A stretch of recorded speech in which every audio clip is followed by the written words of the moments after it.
BSP chief Mayawati ने 5 महीने बाद समाजवादी पार्टी के साथ इत्तेहाद तोड़ने का आखिरकार ऐलान कर ही दिया।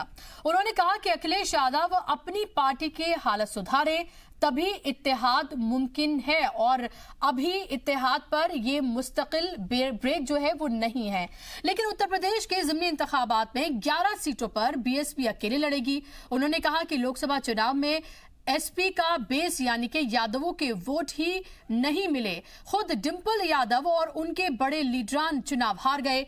ये काबिले गौर बात है। इस पर अखिलेश ने कहा है कि अगर रास्ते अलग हो चुके हैं तो इसके लिए मुबारक और उसका भी खैर मकदम। इससे पहले भी मायावती ने दिल्ली में लोकसभा चुनाव के नतीजों का जायजा उन्होंने लिया था। मायावती ने ओहदेदारों और अरकान पार्लियामेंट के साथ हुई मीटिंग में कहा था कि एसपी से इत्तेहाद का उन्हें कोई फायदा नहीं हुआ। एसपी और बीएसपी ने 12 जनवरी को इत्तेहाद में लोकसभा चुनाव लड़ने का ऐलान किया था। दोनों पार्टियां 26 साल बाद साथ आई थीं। एसपी बीएसपी इत्तेहाद टूटने पर बीजेपी ने तंज किया है। बीजेपी ने कहा है कि मायावती पीएम बनने के ख्वाब देख रही थी जो कि टूट गया है। देखिए, अभी कह पाना मुश्किल है। हम अपने लीडर से सभी से राय मशवरा करेंगे, उसके बाद फैसला लेंगे। और अगर रास्ते अलग अलग हैं तो उसका भी स्वागत और बधाई सब लोगों को। मैं उस पर बहुत सोच समझ कर विचार करूंगा। और जब गठबंधन के चुनाव में है ही नहीं उपचुनाव में, तो हम अपनी समाजवादी पार्टी की तैयारी करेंगे। समाजवादी पार्टी भी 11 सीटों पर पार्टी से राय मशवरा कर करके अकेले लड़ेगी। उसका विचार हम लोग कर लेंगे बहुत जल्दी। 30 मई दिन गुरुवार फर्जी दोस्ती फिर से टूट जाएगी। ये बुआ और बबुआ जी अपनी दुश्मनी का पार्ट 2 शुरू कर देंगे। तो आखिरकार ये इत्तेहाद टूट गया। जिस इत्तेहाद की कस्में खाई जा रही थी, बुआ बबुआ की जोड़ी बोला जा रहा था। 26 साल के बाद एसपी बीएसपी एक साथ आई थी। लोकसभा इंतखाबात में हमने देखा कि किस तरह से डिंपल यादव ने मायावती के पैर छुए। मायावती ने मुलायम सिंह यादव के लिए कैंपेन किया और लग ही रहा था कि ये इत्तेहाद आगे लंबे वक्त तक चलेगा। और अगर शायद सीटें ज्यादा आती, ये कामयाब रहता तो हो सकता था कि आगे आने वाले वक्त तक ये साथ चलता। हो सकता था कि यूपी में असेंबली इंतखाबात होते तब भी दोनों पार्टियां एक साथ नजर आती। लेकिन जिस तरह से हार का सामना करना पड़ा इस गठबंधन को, उसके बाद इसका टूटना लगभग तय माना जा रहा था। लेकिन इतनी जल्दी ये सब कुछ होगा शायद ये किसी ने नहीं सोचा था। इसके पीछे की वजूहात क्या है, किस तरह से इसे देखा जाए, बीजेपी को उसका क्या फायदा होगा, एसपी बीएसपी को उसका क्या नुकसान होगा, इस सब पर हम बात करेंगे। मेरे साथ खास मेहमानों का पैनल जुड़ गया है जिनका तारुफ मैं आपसे कराना चाहूंगी। मेरे साथ यशवीर राघव है, बीजेपी के स्पोक्स पर्सन के तौर पर जुड़ गए हैं, और धर्मवीर चौधरी साहब हैं मेरे साथ, बीएसपी के लीडर मेरे साथ जुड़ गए हैं। अनिल मिश्रा साहब सीनियर जर्नलिस्ट के तौर पर मेरे साथ जुड़ गए हैं। डॉक्टर प्रवेश कुमार हैं, पॉलिटिकल एनालिस्ट के तौर पर मेरे साथ जुड़ गए हैं। तमाम मेहमानों का बहुत बहुत इस्तकबाल है। यशवीर साहब, खुश होंगे आप क्योंकि एक तरह की आपकी तरफ से भविष्यवाणी की गई थी कि इत्तेहाद जो है जैसे ही रिजल्ट आएंगे उसके बाद टूट जाएगा, और वही होता हुआ नजर आ रहा है। आप अपने आप को कहां देख रहे हैं? क्या आपको लग रहा है सीधे तौर पर अभी 11 सीटों पर जो जिमनी इंतखाबात बाइपोल्स होने जा रहे हैं उस पर आपको सीधा फायदा मिलेगा? देखिए, खुश होने वाला विषय नहीं है, ये पहले से ही तय था। जिस प्रकार से अपने अपने अस्तित्व को बचाने के लिए गठबंधन किया गया था, वो भारत की राजनीति में इसका दिशा निर्देश पहले से ही तय था कि चुनावों के परिणामों के बाद ये स्थिति होनी है। विषय क्या है? मरे हुए सांप को संजीवनी बूटी देकर जिंदा करके खुद को ही डसने का अगर किसी को इस तरह का तरीका सीखना है तो अखिलेश यादव से सीखें। जिस प्रकार से आज अखिलेश यादव बेशक बयान दे रहे हैं बड़े आत्मविश्वास के साथ, लेकिन कहीं ना कहीं वो एक मन में गाना गुनगुना रहे होंगे कि दिल के टुकड़े हजार हुए, कोई यहाँ गिरा कोई वहां गिरा। जिस प्रकार से चुनावों से पहले उन्होंने एक परिप्रेक्ष्य रखा था कि मायावती जी को हम प्रधानमंत्री बनाएंगे और हम खुद मुख्यमंत्री के रूप में आएंगे, लेकिन स्थिति चुनावों के परिणाम देश भर की जनता ने जिस प्रकार से पूर्ण बहुमत से मोदी जी की सरकार को बनाया, उसके बाद कहीं ना कहीं मायावती जी के मन में भी ये ध्यान में आ रहा था कि मुझे आखिर करनी तो उत्तर प्रदेश की राजनीति है। और उन्होंने समय रहते ही अपना रंग दिखा दिया। और जिस प्रकार से राहुल गांधी दो जो लड़के, बड़े समझदार लड़के विधानसभा चुनाव में मैदान में उतरे थे और मात खाई थी, उसी प्रकार से लोकसभा चुनाव में बुआ और बबुआ की जोड़ी ने मात खाई है। तो ये होना तय था, निश्चित था। देर सवेर होना होना था, अब जल्दी हो गया, वो आपको तय करना है, आपको जल्दी लग रहा है। मुझे तो बल्कि ये लग रहा है कि 10 दिन मायावती जी ने काट कैसे लिए, ये भी अपने आप में। और सबसे बड़ी बात क्या, एक जो चुनाव शुरू हुआ था पहले 2014 के लोकसभा चुनाव से पहले, बुशरा जी, क्या स्थिति थी? जब भी चुनावी मैदान में हम लोग आते थे तो एक पार्टी को लेकर मीडिया हो चाहे अखबार हो कि फला पार्टी के नाम से फला वोट बैंक उनके साथ है, तो एक और एक अरिथमेटिक तय किया जाता था, 1 और 1 11 होंगे और ये वोट बैंक इनको मिलेगा। कहीं ना कहीं ये मैसेज किया जाता है कि वो जो स्पेसिफिक जाति का वोट बैंक है उस पार्टी के लिए। लेकिन वर्तमान में स्थिति क्या है? अब लोगों ने जाति से, धर्म से, समाज से उठकर वोट दिया है, चाहे वो 2019 का वोट हो, चाहे 2014 के लोकसभा चुनाव में जो परिणाम हो। कहीं ना कहीं जो जातियों से वोट बैंक बंधा हुआ था वो परे निकल आया है। तो इसी वजह से 1 और 1 2 नहीं हो पाया, अरिथमेटिक काम नहीं किया, केमिस्ट्री काम कर गया। जिस प्रकार से देश की जनता के साथ नरेंद्र मोदी जी की जो केमिस्ट्री बनी थी उसने ये इनाम दिया। आप ये बताइए आखिर इतनी जल्दबाजी क्या थी? अभी तो आप इस इत्तेहाद की कस्में खा रहे थे, स्टेज पर एक साथ नजर आ रहे थे, और मुलायम सिंह यादव तक के लिए कैंपेन की मायावती ने, और बुआ बबुआ की जोड़ी, और लग रहा था कि बस बीजेपी को हरा देंगे किसी भी कीमत पर, वो हो नहीं पाया। इतनी जल्दबाजी क्या थी? अब थोड़ा इंतजार भी तो किया जा सकता था, या फिर आपको लग रहा है कि वाकई में जो समाजवादी पार्टी का वोटर था, जो उनका वोट बैंक था, उसने आपको धोखा दिया है? बुशरा जी, देखिए, बहन जी देश की बड़ी लीडर है और जो बहुजन समाज के हित में, पार्टी के हित में जो वो निर्णय लेती हैं वो उचित और सही निर्णय लेती हैं। और ये जो बहुजन समाज पार्टी की जो लड़ाई है, ये देश में सत्ता परिवर्तन के साथ साथ व्यवस्था परिवर्तन की लड़ाई है। हमने एक चुनाव लड़ा, एक एक्सपेरिमेंट किया और उसमें हम कामयाब नहीं हो सके, तो ये लड़ाई हमारी जारी है। और चूंकि बहन जी का जीवन का एक तो एक पल जो है वो बहुजन समाज के लिए, दलित समाज के लिए जो है कीमती है। तो कोई भी निर्णय बहन जी लेती है वो फास्ट लेती है, और जो देश के हित में, प्रदेश के हित में और बहुजन समाज के हित में लेती है। आवाम के हित में आपने कहा था कि आवाम के हित में हम ये फैसले ले रहे हैं, किसी पॉलिटिकल गेन के लिए नहीं ले रहे हैं। लेकिन यहाँ तो पॉलिटिकल गेन ही नजर आ रहा है। उसका वोट बैंक मेरे पास नहीं आया, मेरा उसके पास नहीं गया, और यही जो है दिखाया जा रहा है। अब ये बताइए, जब 11 सीटों पर आप अलग अलग लड़ेंगे, किस मुंह से जाएंगे आप जनता के पास? क्या कहेंगे आप जनता के पास जाकर? अभी जो एक साथ थे अब एक दूसरे के खिलाफ लड़ रहे हैं। देखिए बुशरा जी, ये आपको थोड़ा सा इसमें थोड़ा पीछे जाना पड़ेगा। जब इस उत्तर प्रदेश में बाई इलेक्शन थे, लोकसभा के 3 और एक विधानसभा का, तो हमारा बहुजन समाज पार्टी का समाजवादी पार्टी से कोई गठबंधन नहीं था।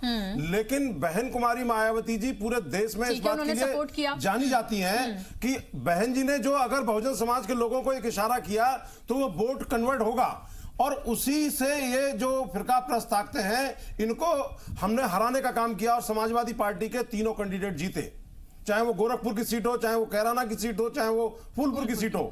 उसी से इस गठबंधन, महागठबंधन की नींव पड़ी। अब अगर हमारी पार्टी ने ये आंकलन किया कि भाई बहुजन समाज पार्टी का वोट तो उधर गया लेकिन समाजवादी पार्टी का वोट नहीं गया, तो ये हर पार्टी को समीक्षा करने का अधिकार है। और बहन कुमारी मायावती जी ने भी कल दिल्ली में समीक्षा बैठक की थी और उसमें निर्णय लिया था। लेकिन बहन जी ने कहीं भी ये नहीं कहा है कि हम जो है गठबंधन को तोड़ रहे हैं। बहन जी ने कहा है कि अगर ऐसे जैसे हमारे कैडराइज पार्टी के हमारे वर्कर हैं जो एक इशारे पर उधर जाते हैं, फिलहाल के लिए तो टूटा ही हुआ है। फिलहाल नहीं, अगर आप अलग अलग इलेक्शन लड़े तो उसका क्या मतलब है? देखिए ऐसा है बुशरा जी, राजनीति में हमको इन फिरका प्रस्त ताकतों को हराने के लिए अगर अकेले भी लड़ना पड़ेगा। बहन कुमारी मायावती जी और बहुजन समाज पार्टी जो है कोई कमजोर पार्टी नहीं है, तो हमको अगर अकेले भी लड़ना पड़ेगा, क्योंकि जो समाजवादी पार्टी का जो वोट बैंक था वो हमारी तरफ नहीं आया। और बहन जी ने कहा है, आपने प्रेस कॉन्फ्रेंस देखी है कि अगर माननीय अखिलेश यादव जी की बहन जी ने तारीफ की और अखिलेश यादव जी अपने कैडर को समझाने जाते हैं, तो उनके लिए कोई, हमारे लिए और उनके लिए कोई दीवार नहीं खड़ी है। हम दोबारा से साथ आएंगे। ठीक है अनिल मिश्रा जी, ये लगातार अभी भी एक बैलेंस बनाने की कोशिश की जा रही है और अभी भी उतनी तलखी नहीं दिखाई जा रही, लेकिन साफ तौर पर देखा जा सकता है, बयान में भी वो तलखी देखी जा सकती है। और ना सिर्फ अब, अगर आपको याद हो, एक रैली में मायावती ने जब वो खिताब कर रही थी और वहां पर शोर की आवाज आ रही थी, तो उन्होंने कहा था कि समाजवादी पार्टी के जो कार्यकर्ता हैं उन्हें बीएसपी के कार्यकर्ताओं से सीखना चाहिए कि किस तरह से डिसिप्लिन में रहा जाता है। तो तब भी उन्होंने इस तरह के कमेंट किए थे। और अब जबकि हार हो गई है, उतनी सीटें नहीं मिली हैं, अगर देखा जाए तो समाजवादी पार्टी को ज्यादा नुकसान है, बीएसपी की फिर भी कुछ इज्जत बचाने लायक सीटें हैं, लेकिन अब आगे आने वाले वक्त में लग रहा है कि राहें बिल्कुल जुदा जुदा अलग अलग हो गई हैं। अभी 11 के लिए आगे आने वाले वक्त में लग रहा है कि असेंबली भी शायद साथ में ना लड़े।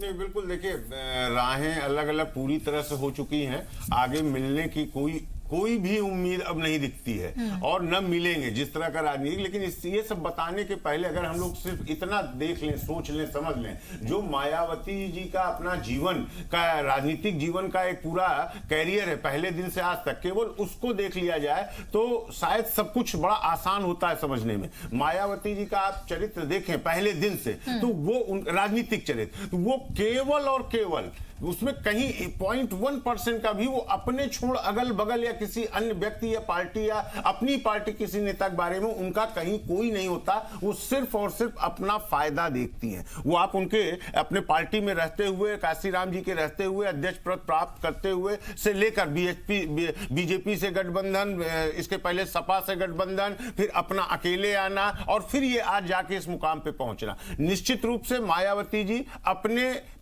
हित के लिए जो भी फैसले उनको ठीक लगते हैं वो क्विक फैसले करती हैं। और अगर उनको कहीं से अंदेशा होता है कि इस फैसले से कहीं कोई फायदा नहीं होना, नुकसान नहीं होना है, तो जो उनकी ये बयानबाजी थी या उस गठबंधन की बयानबाजी थी कि आवाम के हित में हम लोगों ने गठबंधन लिया है, तो वो सरासर पहले भी गलत था। लेकिन फिर भी लोगों को उम्मीद थी कि शायद भविष्य में कोई ऐसा एक बीज बोया गया है कि एक फलदार वृक्ष तैयार हो जाए। लेकिन उसकी उम्मीद थी नहीं। जो एक समझदार राजनीतिक समझ रखने वाले लोग थे उसकी उम्मीद थी नहीं। लेकिन वो इतनी जल्दी वो वृक्ष सूख जाएगा, इतनी जल्दी वो वृक्ष कट जाएगा, इसकी भी उम्मीद किसी को नहीं थी। आदमी को ये था 2-4 महीने, और अगर टूटना भी था तो बैठ के जैसे समीक्षा की जाती आपस में, अखिलेश यादव बैठते, ये बैठते, आपस में राय मशविरा होता पार्टी के बड़े नेताओं, तो कहीं समझ में आता, तू मैं की नौबत ना आती। लेकिन आज जिस मुकाम पर आकर एक झटके में मायावती जी की तरफ से एक सीधा सा फैसला लिया गया है, तो कल अगर मैं चैलेंज के साथ कह सकता हूं कि इस 11 उपचुनाव के बाद अगर मायावती खुद कहती हैं क्या ये मिलकर चुनाव लड़े, तो अब अखिलेश यादव या अखिलेश यादव की पार्टी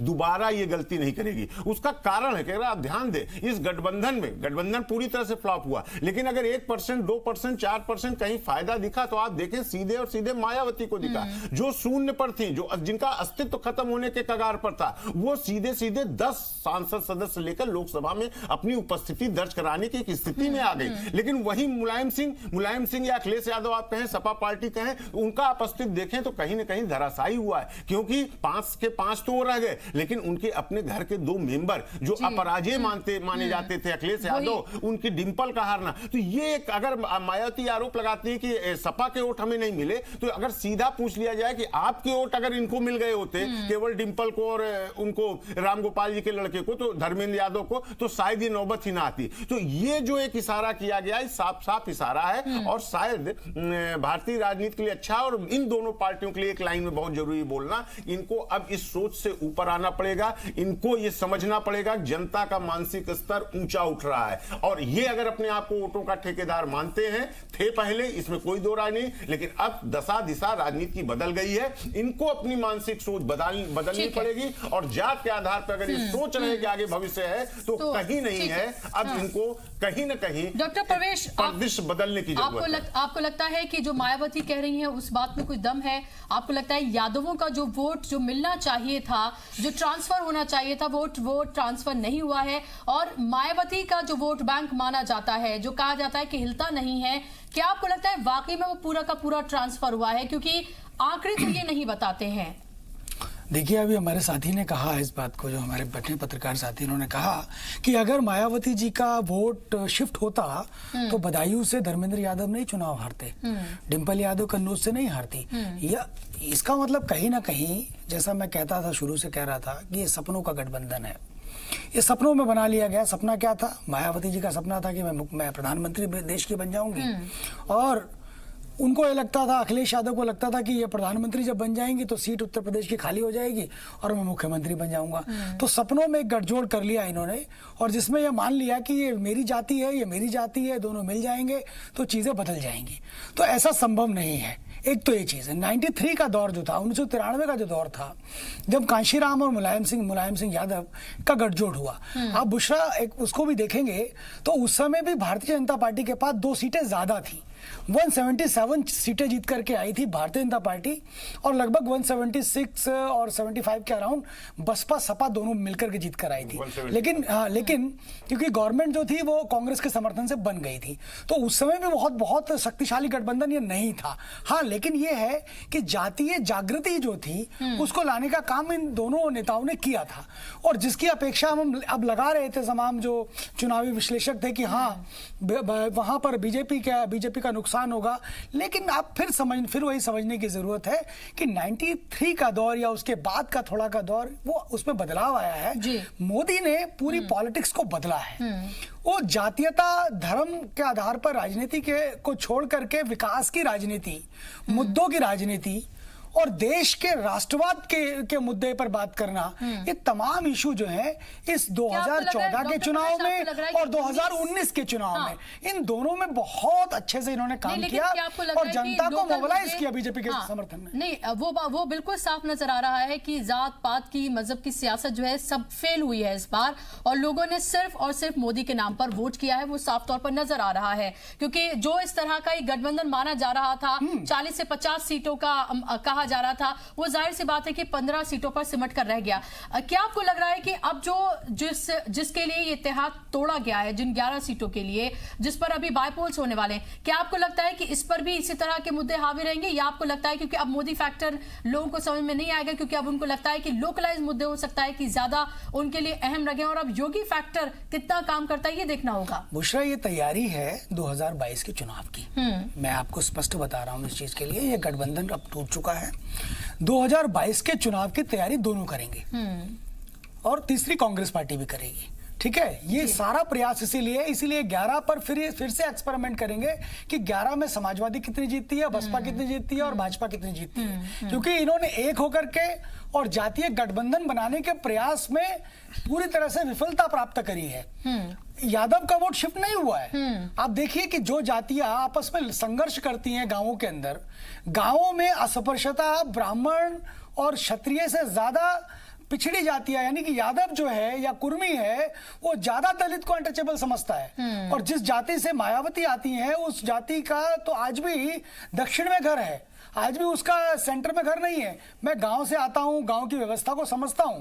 आप देखेंगे कि भले ही उस जाति के व्यक्ति कलेक्टर बन गए हो, लेकिन आज भी उनकी इतनी हिमाकत नहीं है कि वो अगर गांव में कोई बड़ा व्यक्ति है या पिछड़ी जाति का व्यक्ति है तो उसके बराबर वो जाकर बैठ जाए। या पंगत में, मैं आपको उदाहरण दे सकता हूं, पंगत में खाना कौन पहले खाएगा, इसकी भी लड़ाई उत्तर प्रदेश जैसे इलाके के अंदर होती है कि कौन पहले खाना खाएगा। तो आप ये सोचिए कि गठबंधन आपने बना लिया, आपने सोचा कि हम आपस में मिल गए हैं क्योंकि हमारा एक स्तर हो गया है, तो नीचे ग्राउंड में चीजें मिल जाएंगी, ऐसा संभव नहीं होता। गोरखपुर और कैराना में जो जीत उन्हें हासिल हुई, जो 3 सीटें उन्होंने जीती बाईपोल में, और उन्हें लगा कि आगे आने वाले वक्त में ये गठबंधन जो है वो पूरे उत्तर प्रदेश में उन्हें भारी भरकम जो है वो जीत दिलाएगा और बहुत सारी सीटें लेकर आएगा। ये शायद मुगालता। मैं आपके पास लौटूंगी, सबके पास मेरे लिए वक्त एक छोटे से ब्रेक का हो गया है, यानी एक छोटे से ब्रेक के लिए जल्द लौट रहे हैं।